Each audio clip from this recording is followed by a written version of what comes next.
ಮುಂದಿನ ಕರ್ನಾಟಕದ ಸ್ಥಿತಿಗತಿ ತುಂಬಾ ಅಲ್ಲೋಲ ಕಲ್ಲೋಲ ಆಗುತ್ತೆ. ಹಾಗೆ ಬೆಂಗಳೂರು ಕೂಡ ಮುಂದಿನ ದಿನದಲ್ಲಿ ಇರೋದಿಲ್ಲ. ಬದಲಾವಣೆ ಅಂತಂದ್ರೆ ಈಗ ಏನು ಯುದ್ಧ ಆಗುತ್ತೋ,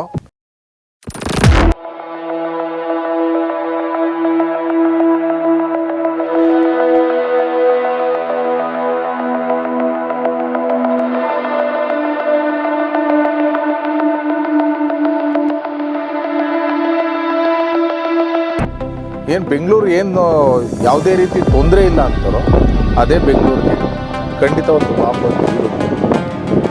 ಅದು UB ಸಿಟಿ ಮೇಲೆ ಬೀಳುತ್ತೆ.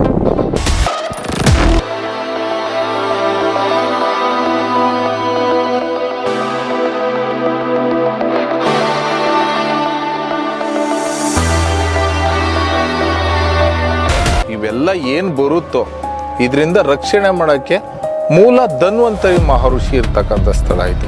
ಇದು ಯಾರಿಗೂ ಗೊತ್ತಿಲ್ಲ. ಸಿದ್ದಪ್ಪಾಜಿ ಒಬ್ಬರೇ.